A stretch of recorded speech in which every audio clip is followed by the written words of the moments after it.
जय Hind friends. चला सुरुवात करूयात. नारायण मेघाजी लोखंडे यांनी बॉम्बे मिल हँड असोसिएशन ही कामगार संघटना स्थापन करीत असताना त्यांना खालीलपैकी कोणत्या व्यक्तींनी सहकार्य मिळाले होते? तर याचं उत्तर आहे ऑप्शन नंबर 4 ब क ड. ठीक आहे.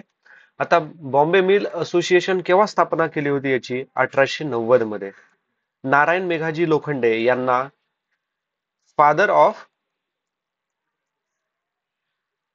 Trade union movement in India असं म्हणलं जायचं.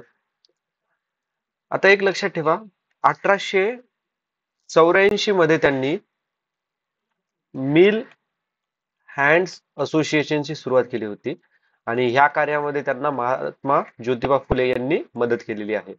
ठीक आहे.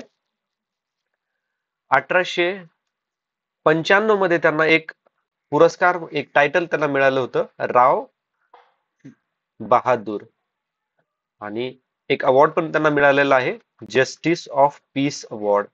हा ब्रिटिशरांनी त्यांना दिलेला आहे, राव बहादूर टायटल आणि जस्टिस ऑफ पीस. ठीक आहे. आता एक लक्षात ठेवा, नारायण मेघाजी लोखंडे यांच्या प्रयत्नामुळेच महिन्यातून हर रविवारी त्यांना सुट्टी मिळायची, कामगारांना सुट्टी मिळायला सुरुवात झाली होती. ठीक आहे. आणि दिवसभराच्या कामामध्ये दुपारी अर्धा घंटा ब्रेक, त्याच्यानंतर महिन्यातल्या, आता हे 30 दिवसाचा महिना आहे, तर 15 तारखेला, महिन्याच्या 15व्या तारखेला किंवा 15व्या दिवशी त्यांना सॅलरी मिळायची कामगारांना. हे सर्व शक्य झालं फक्त नारायण मेघाजी लोखंडे यांच्या प्रयत्नामुळे. नारायण मेघाजी लोखंडे यांनी एक लक्षात ठेवा, एक न्यूजपेपर आहे दीनबंधू. हा न्यूजपेपर कृष्णराव पांडुरंग भालेकर यांनी सुरू केलेला आहे. पण ह्या न्यूजपेपर मध्ये नारायण मेघाजी लोखंडे यांनी कामगारांच्या, म्हणजे कामगारांची परिस्थिती काय आहे याच्याबद्दल अवेअरनेस त्यांनी ह्या दीनबंधू न्यूजपेपर मार्फत केलेली आहे. दीनबंधू हे न्यूजपेपर सत्यशोधक समाज ही सत्यशोधक समाज 1873 मध्ये महात्मा फुले यांनी सुरू केलेली होती. याचे हे न्यूजपेपर आहे दीनबंधू. ठीक आहे. आता एक मुद्दा लक्षात ठेवा, नारायण मेघाजी लोखंडे हे सत्यशोधक समाजाचे ऍक्टिव्ह मेंबर होते आणि यांनी ह्या दीनबंधू पेपरमध्ये नुसते कामगारांसाठी आर्टिकल्स पब्लिश नाही केले, तर त्यांनी काही दिवस दीनबंधू ह्या न्यूजपेपर च एडिटर म्हणून पण काम केलेलं आहे. ठीक आहे. आता पुढचा प्रश्न पाहूयात. 1857च्या उठावास शिंदे व निजाम यांनी भाग घेतला असता तर उठाव यशस्वी झाला असता असे रिकाम जागा या गव्हर्नर जनरलने म्हणलं आहे. तर हे स्टेटमेंट दिलेलं आहे लॉर्ड कॅनिंग याने. ठीक आहे. आता आपण डलहौसी, रिपन, कॅनिंग, माउंटबेटन यांच्याबद्दल थोडस डिस्कस करूयात. ठीक आहे. पहिले ओके, ठीक आहे, इकडे करूयात. पहिले पाहूयात आपण लॉर्ड डलहौसीला. ठीक आहे. डलहौसी 1848 ते 1856. ह्या डलहौसीच्या काळामध्ये दुसरं अँग्लो सिख वॉर झालं होतं, अँग्लो सिख वॉर.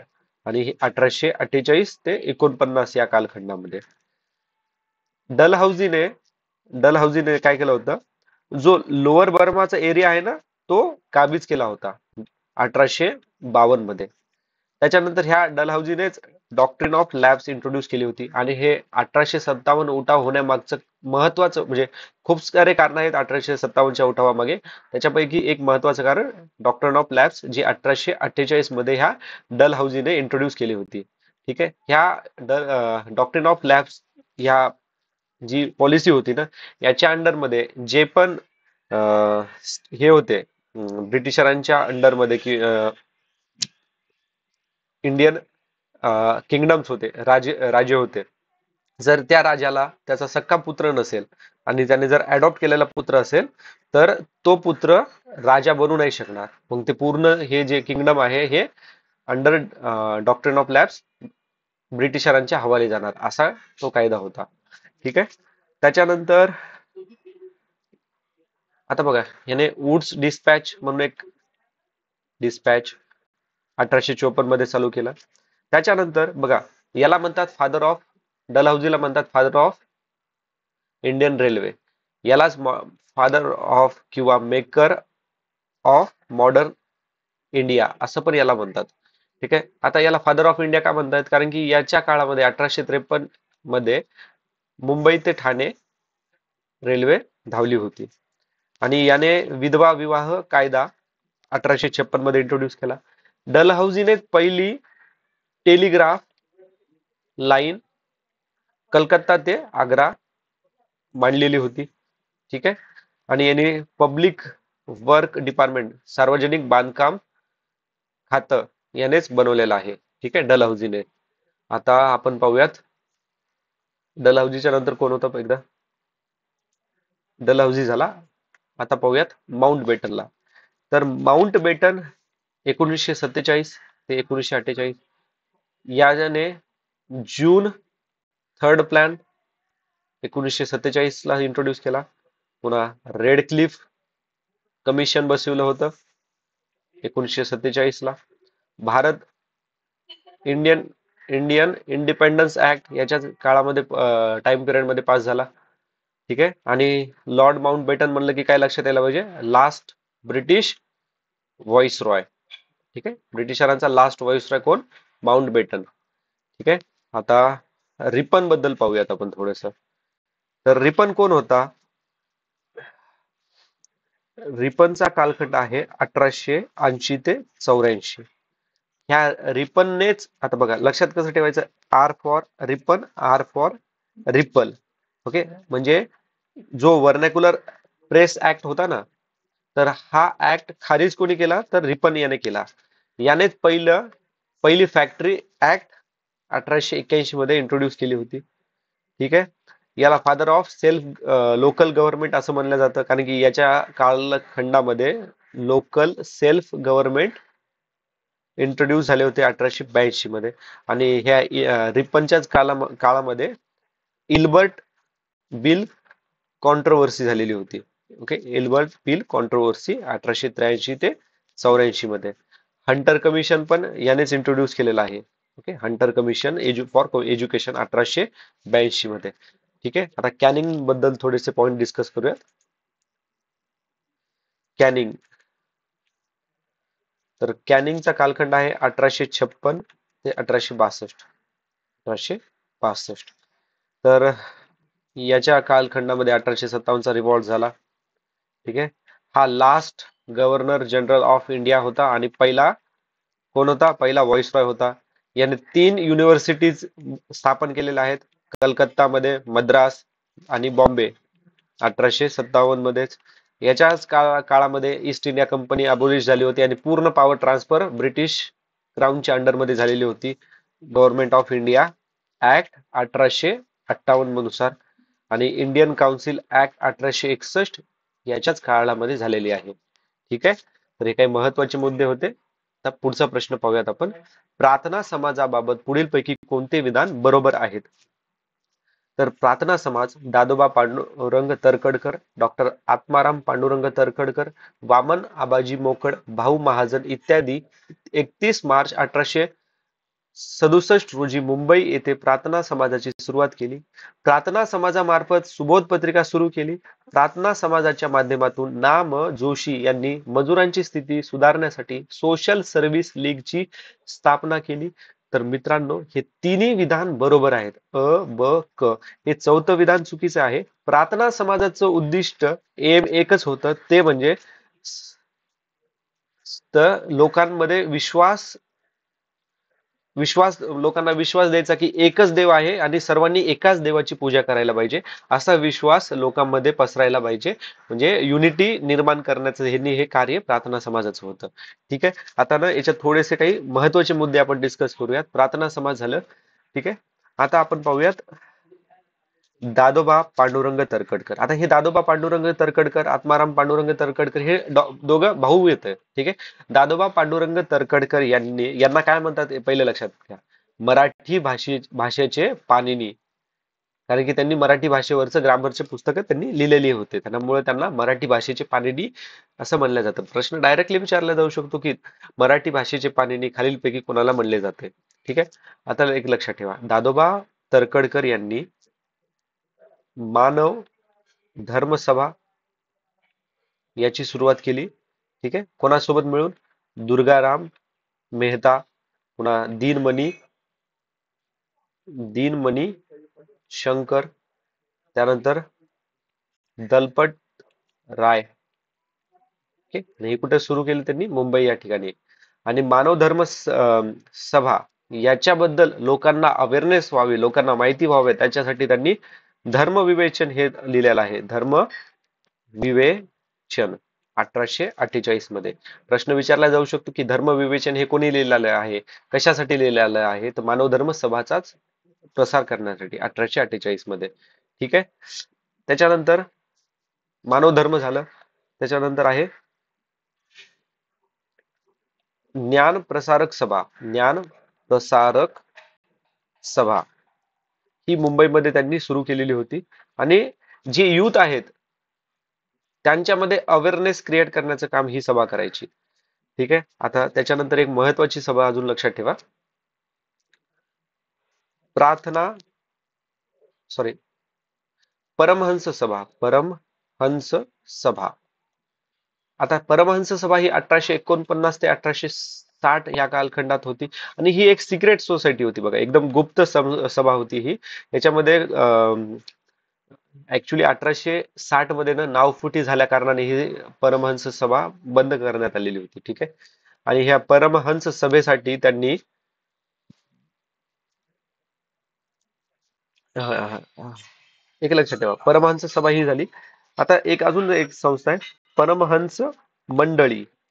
ही 1840 मध्ये त्यांनी सुरू केली होती. ठीक आहे. परमहंस सभा ही सिक्रेट सोसायटी होती 1849 ते 1860 पर्यंत. 1860 ला नावफुटी झाली म्हणून म्हणून म्हणून ही परमहंस सभा बंद झाली होती. आता एक एक सांगायचं राहिलं, परमहंस सभाचा जर मेंबर बनायचं असेल तर तुम्हाला जे दलित कॅटेगरीतले जे मेंबर होते ना, त्यांचं उष्ट पाणी प्यावं लागायचं, असा त्यांचा क्रायटेरिया होता. म्हणजे हे फक्त मानवतेवरती ह्या परमहंस सभेचं फोकस होतं. परमहंस मंडळी 1840 मध्ये यांनी आपला दादोबा तरखडकर यांनी सुरू केलेली आहे परमहंस मंडळी 1840 मध्ये. आणि याच्यासाठी त्यांनी अं, एक परमहंस मंडळी याच्यासाठी त्यांनी एक हे लिहिलेलं आहे बघा, म्हणजे त्यांचा प्रसार करण्यासाठी एक ग्रंथ लिहिलेला आहे. त्याचं नाव आहे परमहंस परमहंस ब्राह्मो धर्म. ठीक आहे. परमहंसिक ब्राह्मो धर्म म्हणून एक ग्रंथ त्यांनी परमहंस मंडळी 1840 याला प्रमोट करण्यासाठी लिहिलेला आहे. ओके. परमहंस परमहंस मंडळीसाठी कोणता ग्रंथ लिहिलाय त्यांनी? परमहंसिका ब्राह्मो धर्म. ठीक आहे. परमहंसिक ब्राह्मो धर्म. आणि ह्या परमहंस मंडळीचे मेंबर कोण कोण होते? मेहताजी दुर्गाराम, पुन्हा बालशास्त्री जांभेकर. ठीक आहे.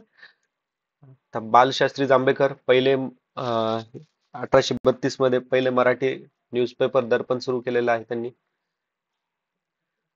पुढचा प्रश्न पाहूयात आता.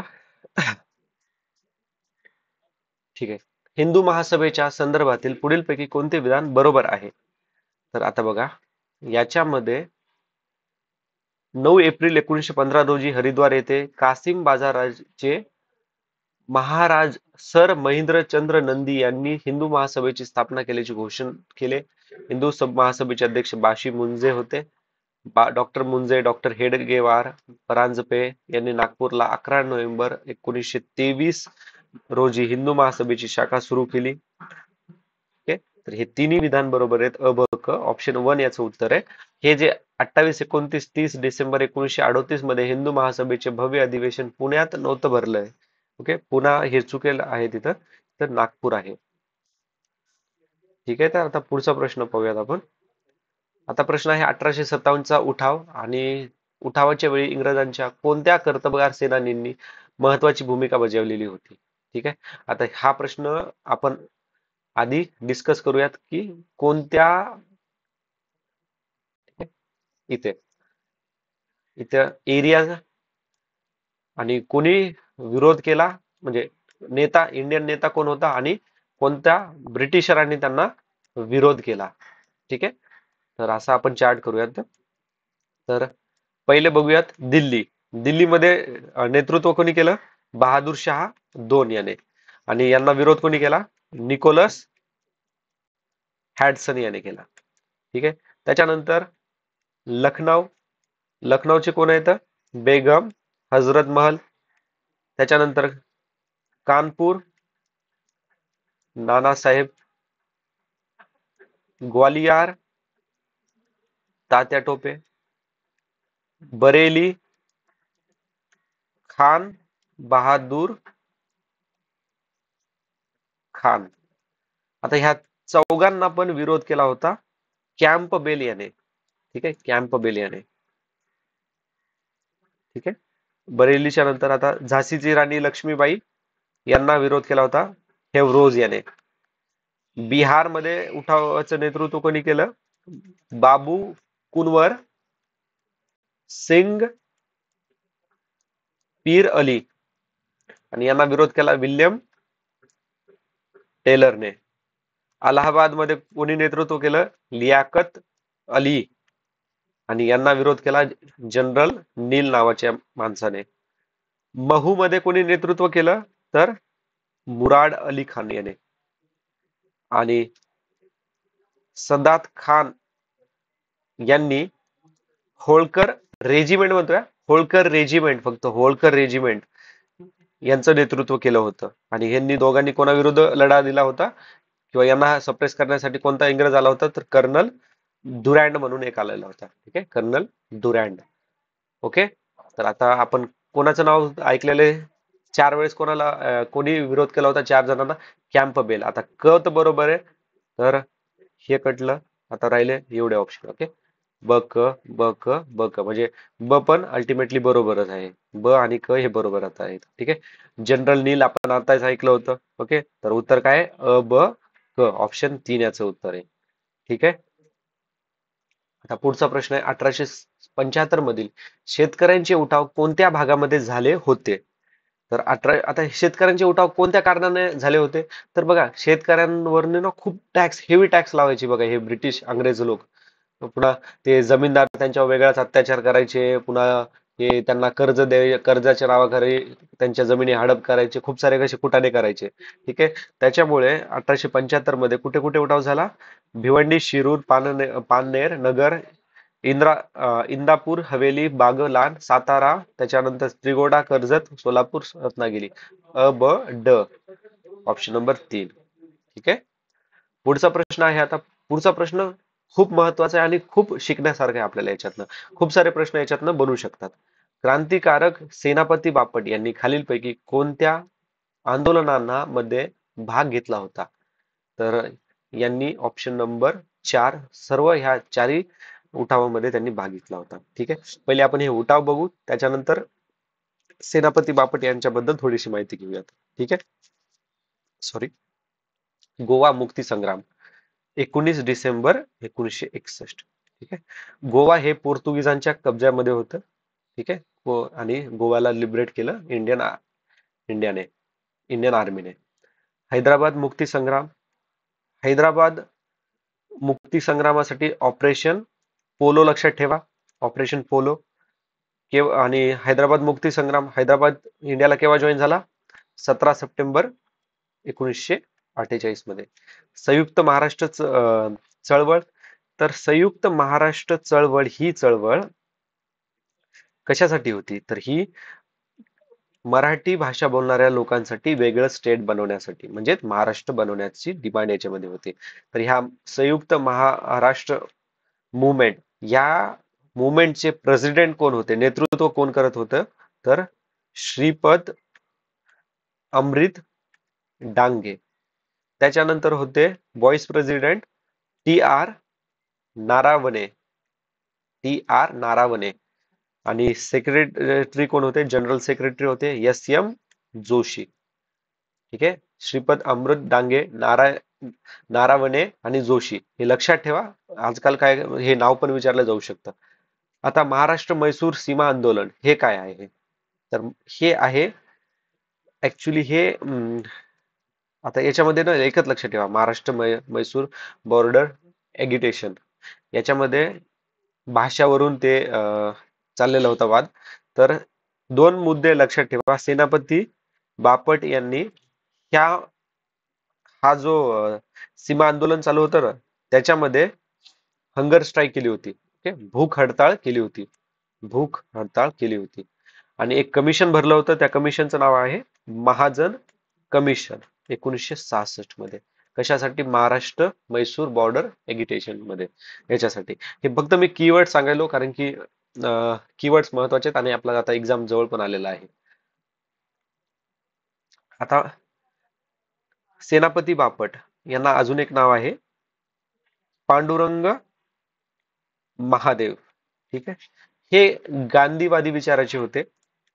आता मुळशी सत्याग्रह झाला होता बघा 1921 मध्ये. मुळशी डॅम बांधायचा नाही आहे साठी त्यांनी आपलं सेनापती बापट यांनी शेतकऱ्यांना घेऊन उठाव केला होता. म्हणजे भूक हडताळ केली होती किंवा विरोध केलेला होता. पण हा विरोध ब्रिटिशरांनी म्हणजे मोडून काढला. आणि पण ह्या उठावामुळेच त्यांना सेनापती हे त्यांना टायटल मिळालं होतं. ओके, तर प्रश्न विचारला जाऊ शकतो की सेनापती हे टायटल सेनापती बापट यांना केव्हा मिळालं होतं? तर मुळशी डॅम 1921 ला झालं होतं तेव्हा. ठीक आहे. आणि एक इव्हेंट लक्षात ठेवा, 1977 मध्ये गव्हर्नमेंटने त्यांच्या नावाचा एक स्टॅम्प जारी केला होता. ठीक आहे. आता पुढचा प्रश्न पाहूयात आपण. ओके. आता हे प्रिंटच थोडीशी अशी वाकड्या फोटोची आहे, त्याच्यामुळे सॉरी फॉर दॅट. इसवी सन 1919 मध्ये ब्रिटिश सरकारने घटनात्मक सुधारणा दिल्या. कारण कारण का घटनात्मक सुधारणा दिल्या होत्या? तर क्रांतिकारकांच्या चळवळीमधून भारतीयांचा असंतोष वाढला. ठीक आहे. ठीक आहे. घटनात्मक सुधारणा दिल्या. सुधारणा म्हणतात हा, म्हणजे थोडस भारतातल्या लोकांच्या फेवर मध्ये असेल असं. ठीक आहे, बरोबर आहे. भारताच्या असंतोष वाढला, बरोबर दिसतंय. काँग्रेस आणि मुस्लिम लीग यांच्यातील युती. काँग्रेस आणि मुस्लिम लीग यांची युती झाली म्हणजे काय होणार? ब्रिटिशरांची डिवाइड आणि तोडा आणि फोडा, राज्य divide and rule he policy fail होणार. जहाल व मवाळ यांच्यातील युती झाली म्हणजे युनिटी वाढली. झाले का नाही? पहिल्या महायुद्धाने निर्माण केलेला राजकीय परिस्थिती, वर्ल्ड वॉर 1 झालं होतं. राजकीय परिस्थिती निर्माण झाली कारण की ब्रिटिशरांची पण या युद्धामध्ये खूप सारी इवन ब्रिटिशर जिंकले होते वर्ल्ड वॉर 1, पण लॉस तर होतच ना. तर हे बघा, चारही कारण होते वरीलपैकी 4. आता 1919चा जो कायदा होता त्याला काय म्हणतात? मोंटॅग्यू चेम्सफोर्ड ऍक्ट 1919. ह्याच कायद्याअंतर्गत पब्लिक सर्व्हिस कमिशन, ओके, याची सुरुवात झाली होती. पब्लिक सर्व्हिस कमिशन म्हणजे उदाहरणार्थ म्हणलं तर आपली एमपीएससी जशी असते ना, त्या टाईप सर्व्हिसेस त्यावेळेस सुरू झाल्या होत्या. ठीक आहे, उदाहरणासाठी मी एमपीएससी दिले फक्त. आणि इथे दायर की सुरू केली होती. त्याच्यानंतर एक हाय कमिशन इस्टॅब्लिश केलं होतं, हाय कमिशनर ऑफिस ऑफ इंडिया. आणि हे हाय कमिशनर ऑफिस इंडिया कुठे इस्टॅब्लिश केलं होतं? लंडन मध्ये इस्टॅब्लिश केलं होतं. ठीक आहे. स्त्रियांना मतदान करण्याचा अधिकार दिला आणि 2 सब्जेक्ट मध्ये गव्हर्नमेंटचा कारभार डिवाइड केला. एक आहे रिझर्व्ह आणि दुसरा आहे ट्रान्सफर. आता रिझर्व्ह आणि ट्रान्सफर मध्ये एक लक्षात ठेवा, हे इव्हन तुम्हाला 1935च्या कायद्यामध्ये पण हा रिझर्व्ह आणि ट्रान्सफर सब्जेक्ट याच्याबद्दल पण तुम्हाला माहिती म्हणजे त्याच्यात पण तुम्हाला दिसून येईल बघा. पण लक्षात ठेवा की रिझर्व्ह सब्जेक्ट काय असतो? रिझर्व्ह सब्जेक्ट मध्ये police, law and order, finance, land revenue वगैरे वगैरे. आणि हे सर्व कोणाच्या हातात असणार? हे ब्रिटिश अधिकाऱ्यांच्याच हातात असणार ना. आणि जे ट्रान्सफर सब्जेक्ट होते ना, तर ट्रान्सफर सब्जेक्ट मध्ये काय असायचं? Welfare, infrastructure, education, health. नंतर हे सर्व कोणाकडे असणार? इंडियन मिनिस्टरकडे. ओके, कारण की त्यांनी इंडियन मिनिस्टरची संख्या पण वाढवलेली होती ना. म्हणजे अस्सल पॉवर स्वतःकडे ठेवली आणि जबाबदाऱ्या सर्व इंडियन मिनिस्टरकडे दिले. ठीक आहे, तर ही गोष्ट लक्षात ठेवा. ओके. रिकामजागा यांनी स्वदेशी चळवळीचा श्री गणेशा करून खादीचा पोशाख घालून सन 1877 मधील दिल्ली दरबारात हजेरी लावली. तर ही कोणी लावली होती? सार्वजनिक काका म्हणजेच गणेश वासुदेव जोशी. ओके, सार्वजनिक काका. आणि यांनी काय सुरू केलं होतं? पुणे सार्वजनिक सभा ह्याची सुरुवात 1870 मध्ये केलेली होती त्यांनी. ह्या दिल्ली दरबारालाच अजून एक नाव आहे इम्पिरियल दरबार म्हणून. ठीक आहे, इम्पिरियल दरबार. पुढचा प्रश्न पाहूयात आता. हे बघा, राष्ट्रीय सभेचे अधिवेशन विकास अध्यक्ष. आपण आता बघा, हे लास्ट टाइम आपण ना पहिले दुसरे तिसरे चौथे कोण INC चे प्रेसिडेंट होते हा प्रश्न आपण लास्ट टू लास्ट व्हिडिओ मध्ये डिस्कस केलेला होता. आणि आता त्यांनी काय दिलंय त्याच्या पुढचे हे केलेले आहेत. आता आपल्याला माहित आहे पाचवं कोण आहे? पाचवा विल्यम वेडरबर्न. हा दुसरा इंग्रज INC चा प्रेसिडेंट होता.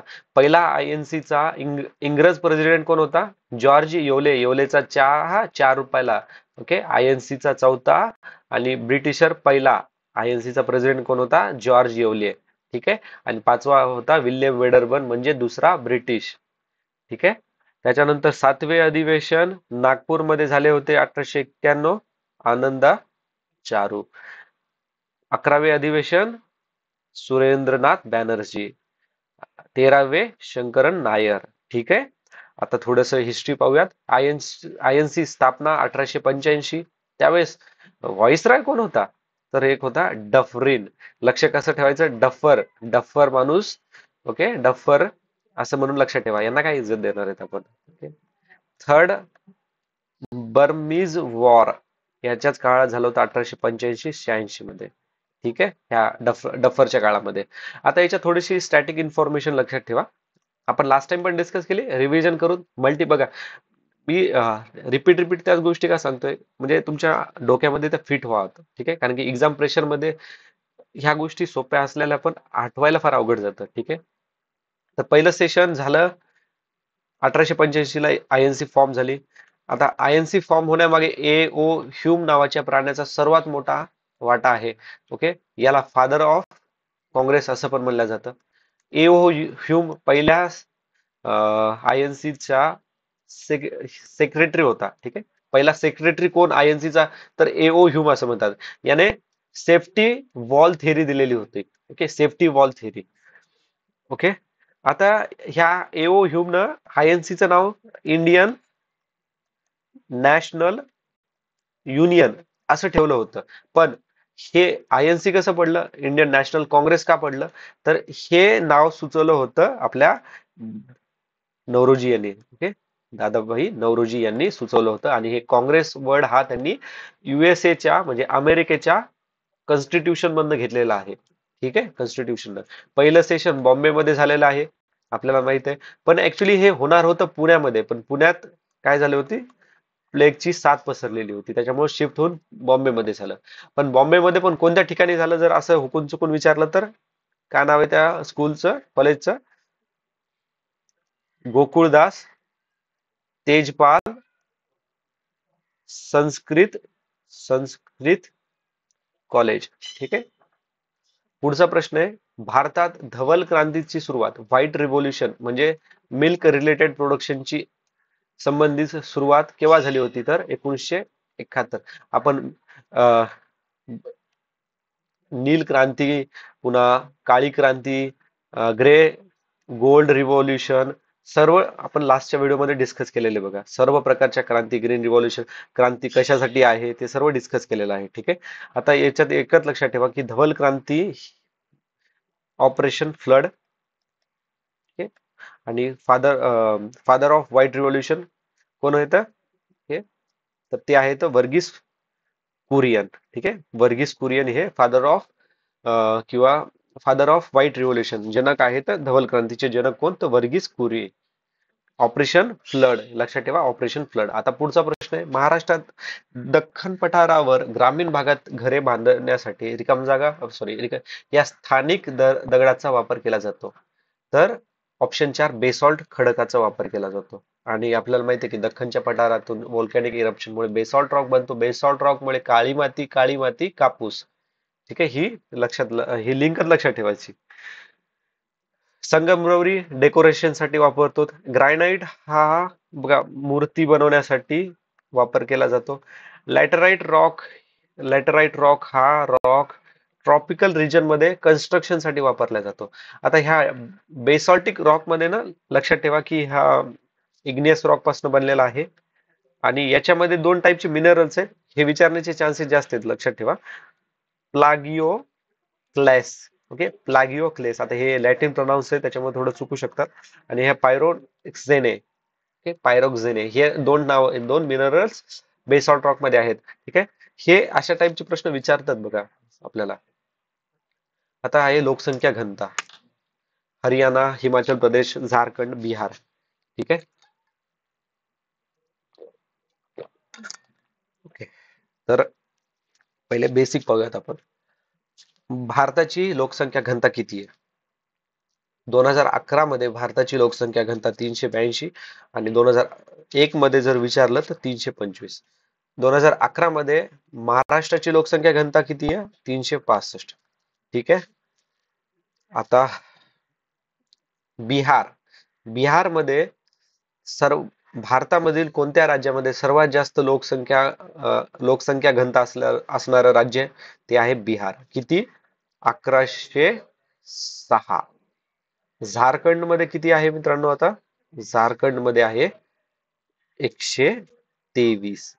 हिमाचल प्रदेश मध्ये 414. हरियाणामध्ये 573. ठीक आहे. आता बिहार मध्ये सर्वात कमी कोणत्या राज्यामध्ये आहे? तर अरुणाचल प्रदेश 17. ठीक आहे. आता लक्षात ठेवा, भारतामध्ये भारत सर्वात जास्त राज्य हायेस्ट इन कोणत्या राज्यात आहे? बिहारमध्ये 1106. हे तर पाहिलं आपण, डिस्कस केलं. 2 नंबरला विचारलं तर वेस्ट बेंगॉल 1028. ठीक आहे. आणि सर्वात कमी कोणत्या राज्यात आहे? अरुणाचल प्रदेश 17. 2 नंबरला कमी कुठे? मिझोराम मध्ये 52. ठीक आहे. आता बघा, मे बी अशा टाईपचा प्रश्न बनला आणि वेस्ट बेंगॉलची विचारली किंवा मिझोरामची विचारली तरी एक जरी भेटलं तर आपण एलिमिनेशन करून आन्सर पर्यंत पोहोचू शकतो ना. आता युनियन टेरिटरीमध्ये सर्वात जास्त कुठे? तर दिल्लीमध्ये. दिल्लीमध्ये किती? 11,320. आणि युनियन टेरिटरीमध्ये सर्वात कमी कुठे? अंदमान आणि निकोबार 46. ठीक आहे. पुढचा प्रश्न आहे आता, जोड्या जुळवा. शिखर, ठिकाण आणि उंची असं विचारलंय. ठीक आहे. तर आता हा प्रश्न लिटरली टफ आहे बघा. लिटरली टफ आहे कारण की एवढे आकडे लक्षात राहणं थोडंसं टफच जाते. मांगीतुंगी. मांगीतुंगी 1100 मीटर. मांगीतुंगी नाशिक मध्ये आहे आणि हे दिगंबर जैन यांचं पिलग्रिमेज आहे. ओके, तीर्थस्थान आहे दिगंबर जैन यांचं. त्र्यंबकेश्वर आपल्याला माहित आहे. त्र्यंबकेश्वर मध्ये भगवान शंकराचं ज्योतिर्लिंग आहे. त्र्यंबकेश्वर मधूनच माता गोदावरी नदीचा उगम पावतो. ब्रह्मगिरी इथेच आहे. त्र्यंबकेश्वरचं म्हटलं की किती? 1304. सप्तशृंगी नाशिक मध्ये किती आहे? 1416. साल्हेर 1567. साल्हेर बद्दल एक ऐतिहासिक फॅक्ट लक्षात ठेवा. बॅटल ऑफ साल्हेर किंवा साल्हेरचं युद्ध 1672 मध्ये झालं होतं.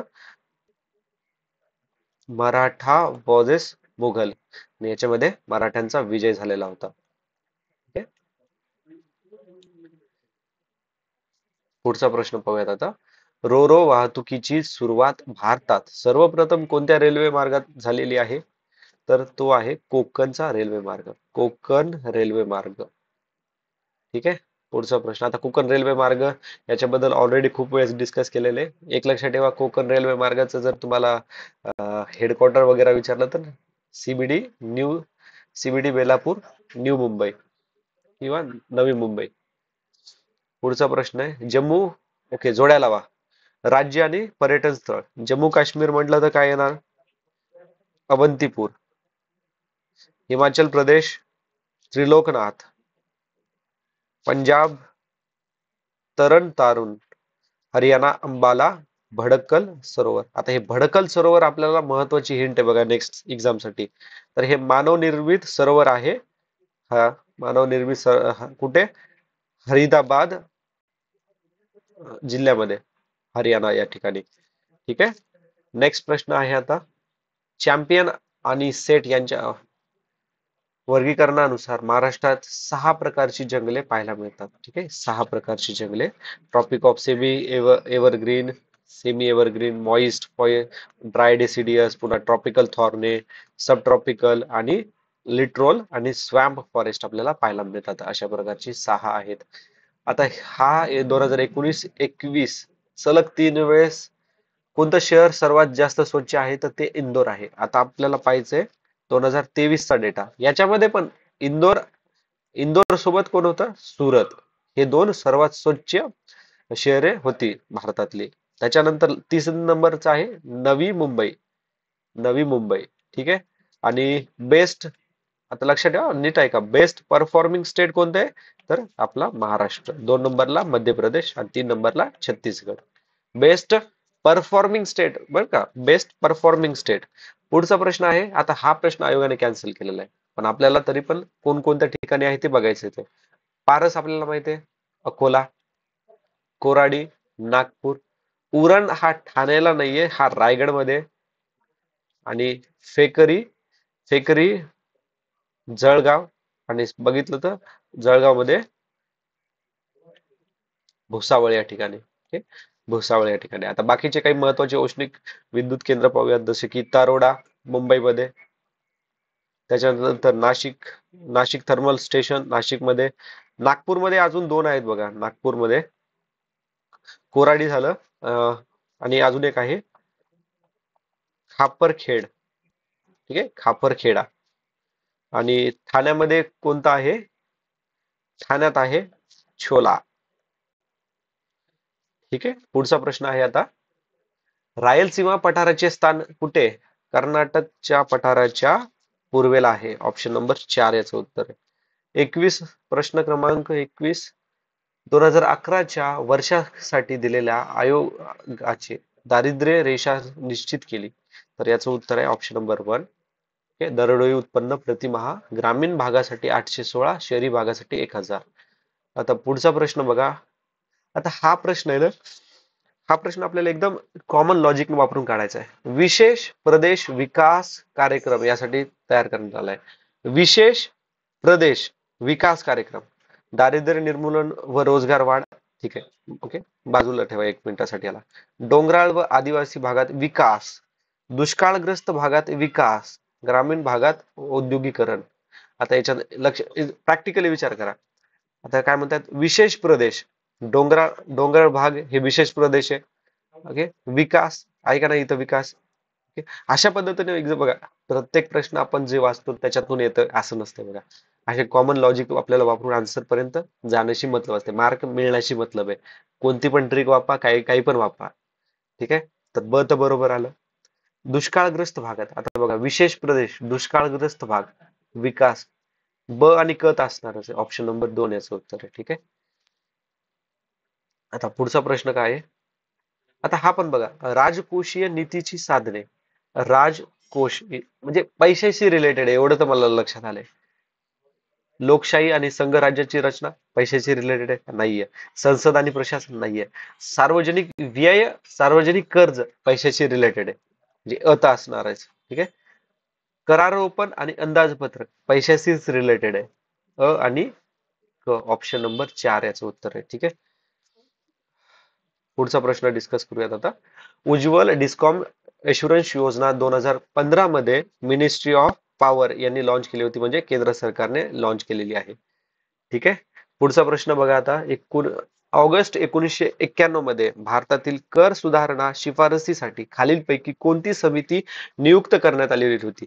कर सुधारण्यासाठी कोणती समिती नियुक्त करण्यात आलेली होती? तर डॉक्टर राजा जे चेलैया. ठीक आहे, राजा जय चेलैया. त्याच्यानंतर आता लक्षात ठेवा, ही जी एम नरसिंहम आहेत ना, तर यांनी बँकिंग रिफॉर्म सजेस्ट केले होते. Okay, Narasimha, M Narasimha committee 1991 आणि M Narasimham committee 1998 banking reform. Already याच्यावरती पण प्रश्न विचारलेला आहे. डॉक्टर हबीब हुरेश हबीद हुसेन यांनी 1984 मध्ये म्हणजे डॉक्टर अबीद हुसेन कमिटी 1984 यांनी ट्रेड पॉलिसी म्हणजे व्यापार पॉलिसीज बद्दल सजेशन दिलेलं होतं. ठीक आहे. त्याच्यानंतर अजून अजून काय राहिले? हा, हे सुकमाय चक्रवर्ती यांनी 1982 मध्ये मॉनेटरी सिस्टीमचं रिव्ह्यू. नाही नाही नाही, यांनी नाही, सुकमाय चक्रवर्ती हे इकॉनॉमिस्ट आहेत.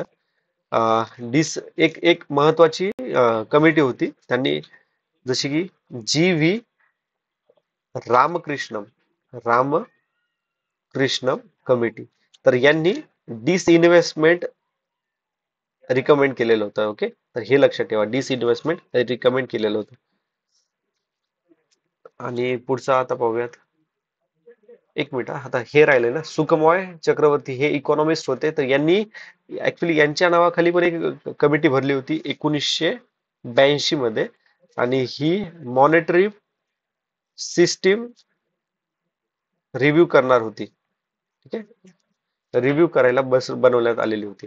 आता 2011-12 मध्ये एकूण श्रम शक्तीमध्ये स्वयंरोजगार, नियमित रोजगार, प्रासंगिक रोजगार हा हिस्सा होय. तर हा हिस्सा आहे स्वयंरोजगार 52, त्याच्यानंतर नियमित 18 आणि प्रासंगिक 30%. ठीक आहे. पुढचा प्रश्न काय म्हणतोय?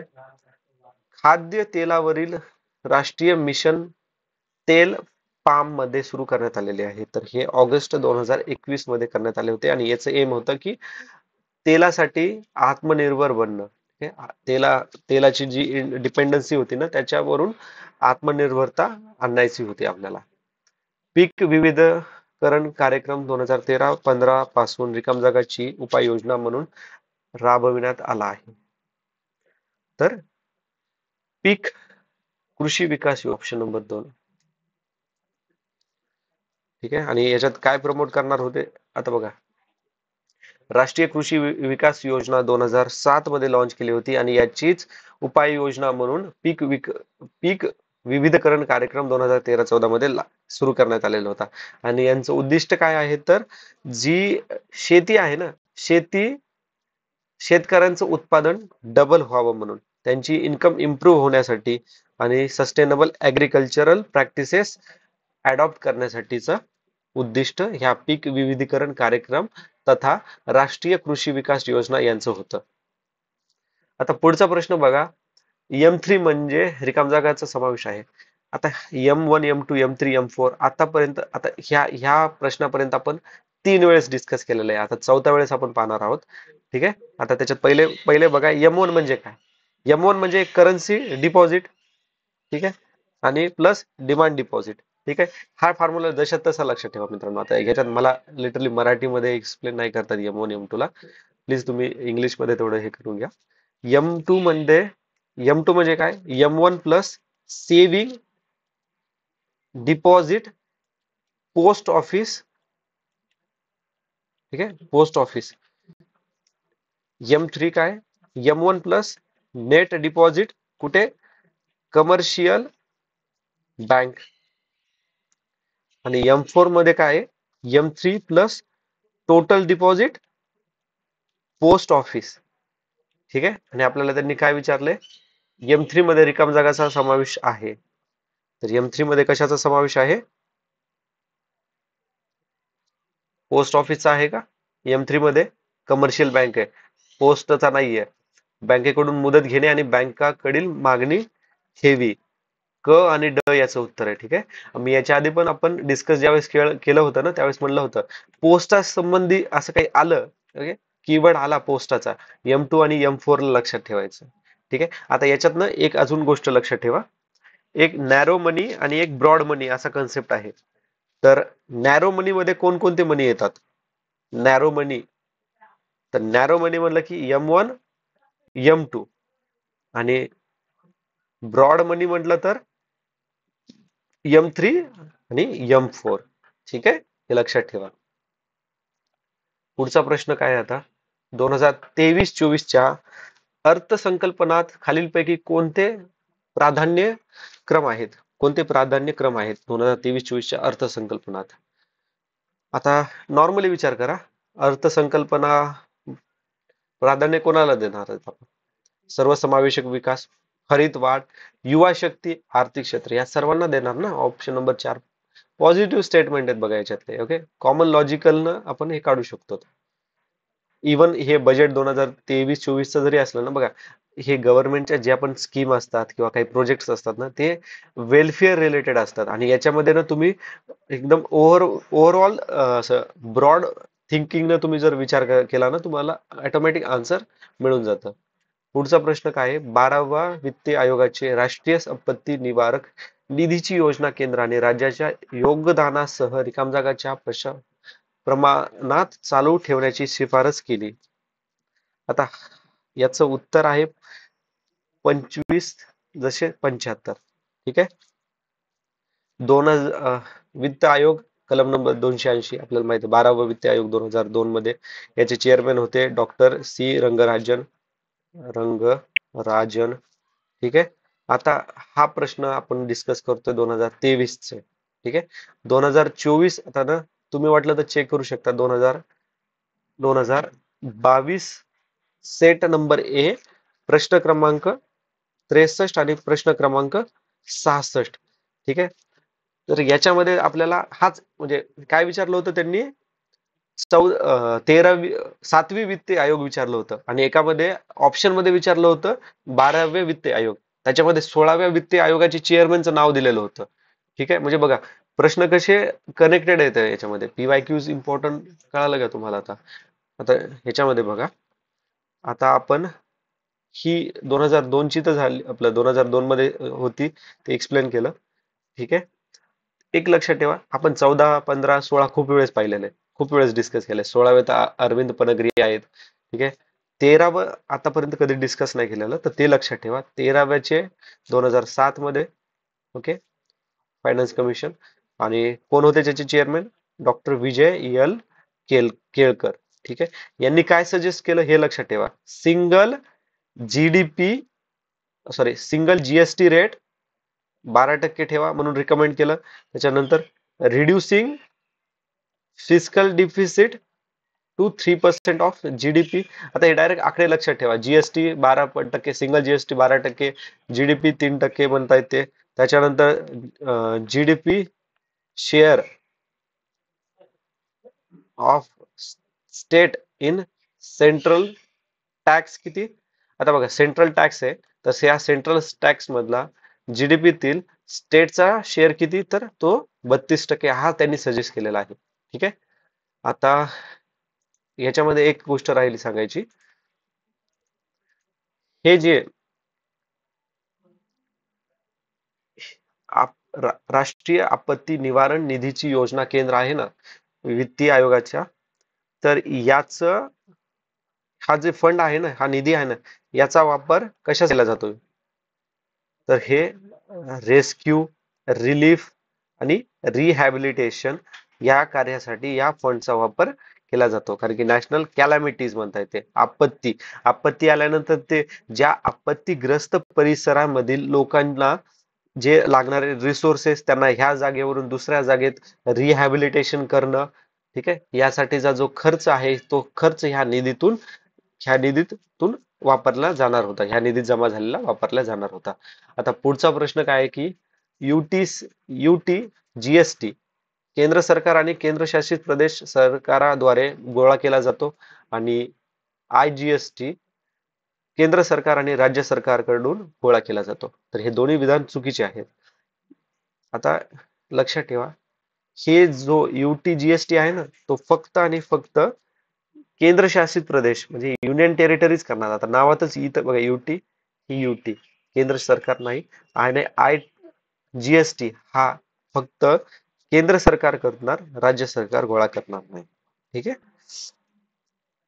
याच्यात एक मुद्दा लक्षात ठेवा. आता हा जो UTGST आहे ना, तर गुड्स आणि सर्व्हिस सप्लाय ऑफ गुड्स आणि सर्व्हिस कुठे? युनियन टेरिटरी मध्ये. विदिन युनियन टेरिटरी मध्ये गुड्स अँड सप्लाय. ठीक आहे. आणि IGST मध्ये काय असणार? इंटर स्टेट, ह्या स्टेट मधून दुसऱ्या स्टेट मध्ये असलेला trade, inter state trade and import वरती हा IGST अप्लाय होतो.